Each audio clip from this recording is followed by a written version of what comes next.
Olá, seja bem-vindo à disciplina de Introdução ao Paisagismo.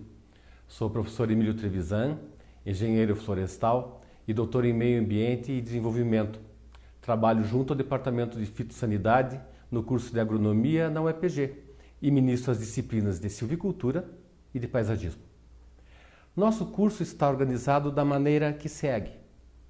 Unidade 1, conceitos de paisagismo. Estilos de jardins, os jardins do Éden, egípcios, gregos, romanos e persas.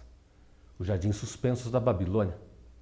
Jardins medievais, jardins islâmicos e jardins orientais. Na unidade 2, continuaremos a ver os estilos de jardim. Agora, os jardins renascentistas italianos e franceses, os jardins ingleses, os jardins do século XIX e do século XX. Na unidade 3, estudaremos os fatores que influenciam a composição e na unidade 4, os elementos de composição paisagística. Então vamos lá. Iniciando nossa abordagem teórica, apresentaremos a unidade 1, que são os conceitos utilizados em paisagismo. Paisagem pode ser considerada o resultado visual da integração dos fatores naturais, relevo, solo, clima, vegetação, associado ou não a alterações antrópicas, aquelas alterações causadas pelo homem, de ordem socioeconômico-cultural. Resumindo, paisagem pode ser considerado um conjunto de cenários naturais ou artificiais, onde o homem é simultaneamente observador e elemento integrante do panorama. Já a arte é a forma de expressão cuja ocorrência se verifica quando um conjunto de emoções atua sobre a sensibilidade, inspirando o ser a executar uma obra que possa expressá-lo. É como materializar uma emoção. Ciência. Reunião de leis abstratas e concretas deduzidas de fenômenos da realidade interior e exterior. Técnica. Maneira correta de execução de qualquer atividade decorrente da aplicação dos conhecimentos das ciências dos trabalhos práticos. Por exemplo, técnicas de jardinagem, de pintura, de desenho e assim por diante. Jardim. Obra de arte composta de elementos vivos e inertes, no qual o homem, ligado a atividades sedentárias ou não, entra em contato com a natureza. Parque. Corresponde a um jardim de grandes dimensões, onde predominam as formas naturais da paisagem, uma vegetação, a fauna, rios, montanhas, depressões, perfeitamente integrada às modificações realizadas, como por exemplo, caminhos, lagos, construções. Estilo e história dos jardins. O estilo é o conjunto das qualidades próprias às produções artísticas, inspiradas num pensamento próprio comum, relativos a uma época, cujas obras assim relacionadas guardam perenemente a marca do pensamento que as criou. Nas grandes civilizações, sempre houve manifestação da cultura dominante em seus jardins. Vamos falar agora sobre cada estilo. Os jardins do Éden. São os primeiros jardins de que se tem notícia. Muitas civilizações citam que no início da humanidade, os homens viviam num jardim, o paraíso, onde reinava toda a paz, abundância e prosperidade, e que depois, por terem desobedecido ao Criador, foram expulsos de lá, tendo de sobreviver no mundo exterior, onde havia sofrimento e dor.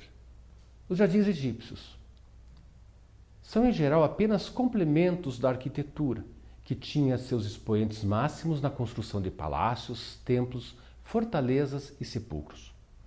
Normalmente de topografia plana, nas planícies de inundação, nas várzeas, às margens do rio Nilo, livres de acidentes naturais. A estilização geométrica e a rigidez retilínea dos jardins são correspondentes ao estilo dos templos e monumentos arquitetônicos. Todos os elementos da composição, tanques, caminhos e a disposição das plantas, seguiam um critério geométrico, tanto na forma como na disposição, que se caracteriza por rigorosa simetria. Os conjuntos florísticos utilizados na ornamentação se constituíam basicamente em plantas úteis como figueiras, tamareiras e parreiras, denotando a ideia de utilidade junto à concepção estética.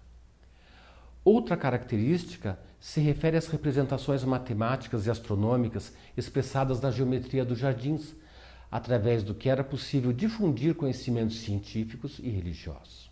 Já os jardins gregos sofreram fortes influências egípcias, com a diferença de que os gregos tinham o dom de dominar o meio geográfico, organizar a natureza a seu favor.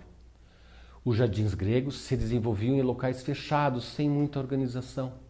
Eram cultivadas plantas de utilidade e também de caráter ornamental, conforme os interesses pessoais.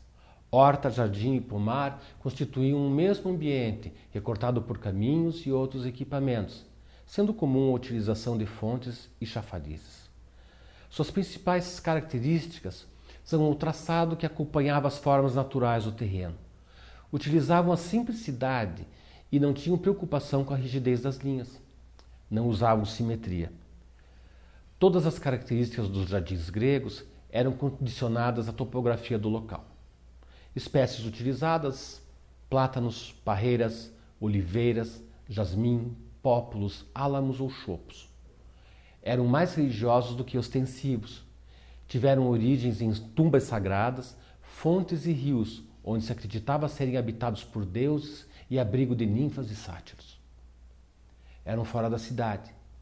As plantas eram associadas às deidades, o carvalho a Zeus, o louro a Apolo e a murta a Afrodite. Evoluindo um pouquinho, vamos passar aos jardins persas, os jardins da Babilônia. Os jardins persas foram fortemente influenciados pelos babilônios. A dominação persa se iniciou com o esfacelamento do domínio babilônico. A arte persa era pouco original, tendo sido assimilada dos povos vizinhos. A finalidade da arte persa era engrandecer o rei. Um deles foi Nabucodonosor.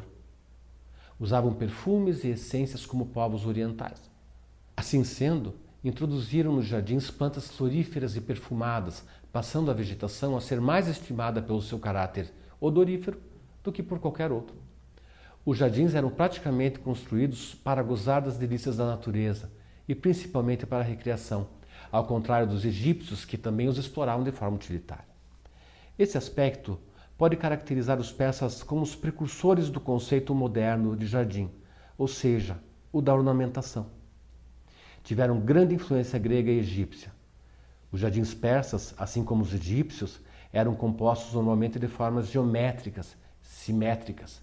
Eram comuns os caminhos, como alamedas guarnecidas por canais laterais, a existência de pequenas fontes, plantações de árvores e a constante renovação de características em termos de plantas e materiais utilizados. Era comum o revestimento de cerâmica nos pisos.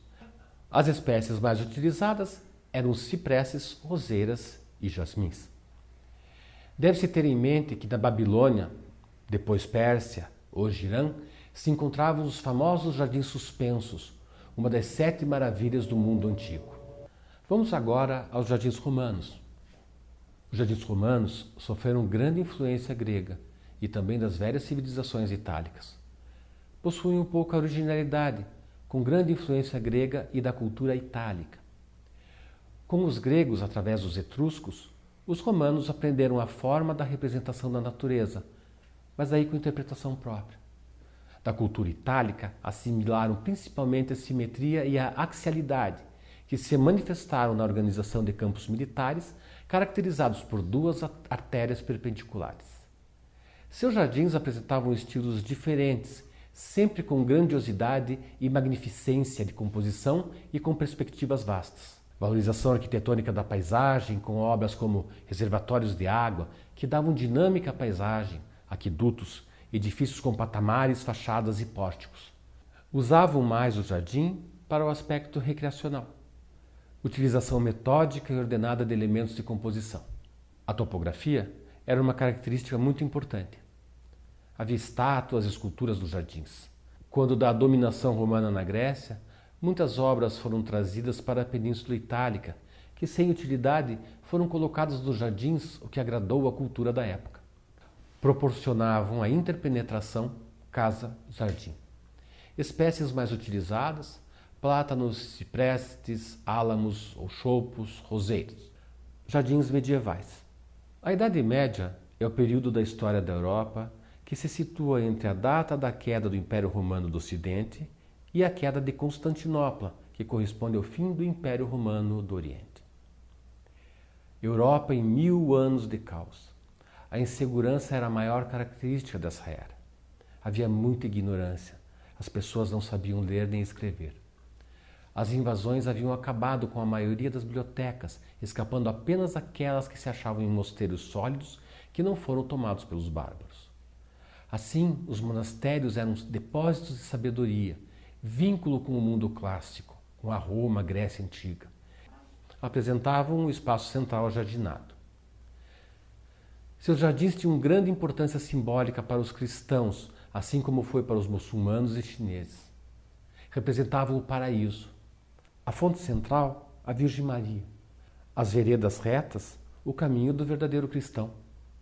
O jardim fechado significava o refúgio do deformado mundo exterior e lugar de purificação. A sombra das árvores era a proteção contra a ira divina. O lírio branco era o Cristo Rei, as açucenas, a pureza, as folhas do morangueiro, a Trindade. Haviam construções como os quiosques ou gazebos que ofereciam sombra e local para refeições. Horta e jardim se misturavam. Praticavam a poda de plantas para ornamentação. Jardins islâmicos, mouriscos ou hispano-árabes. Embora também tenha ocorrido durante a Idade Média, esses jardins diferem em muito dos medievais que falamos anteriormente. Geograficamente se estendem por onde se difundia a fé islâmica: Ásia Central, Norte da África, Península Ibérica e mais tarde Norte da Índia. Era a ponte entre o mundo clássico e o Renascimento, e entre o Oriente e o Mediterrâneo. Os árabes eram um povo nômade, sem tradição arquitetônica, e reuniram estilos das regiões conquistadas, seguindo uma única filosofia. Havia equilíbrio e simetria, que era a ideia de criação perfeita. Edifícios ricamente adornados com talhas e relevos em pedra. Os motivos eram tomados da caligrafia, das plantas e de complicadas formas geométricas. Ladrilhos, pinturas e madeira eram utilizados. Eram os jardins oásis tomados da Pérsia, os jardins suspensos da Babilônia. Deviam representar as promessas de paraíso formuladas no Corão, símbolo de paraíso. Povo acostumado ao vento, sede, seca e calor, os jardins deviam proporcionar locais sombreados e frescos com fontes. Como simbolismos, tinham os ciprestes, que significavam eternidade e beleza interior. A água, o símbolo da própria vida e pureza. Jardins orientais, jardins chineses. Nesse contexto, o homem oriental se considerava parte da natureza. Seguiam a filosofia de Confúcio, com enfoque místico, da unidade com a natureza e harmonia com o universo. A arquitetura também era expressão da vitalidade, mas nesse caso, mais artesanal que artística. Os espaços exteriores eram concebidos como contraste para os edifícios. Construção de parques com vários lagos e montanhas artificiais para atrair entidades protetoras. Na mesma tradição, Kublai Khan transferiu sua capital para Pequim após a invasão mongólica. Fez construir enormes lagos e uma ilha coberta de lápis-lazuli, além de 2 palácios de cristal que emergiam da água como se fossem gelo. Nos jardins japoneses, os primeiros foram os dos templos e dos palácios. No século XI, a arte da jardinagem era seguida por um código, o Sakuteiki, que definia os tipos aceitáveis de jardins, as composições possíveis, o movimento da água e os tipos de rochas a empregar. Eram extremamente simbólicos. O lótus era a pureza e integridade. O pinho, a longevidade, silêncio e solidão. A paisagem era o yang, a força masculina. E as águas calmas, yin, a força feminina. Por hora é isso. Espero que tenham apreciado esse passeio pela história.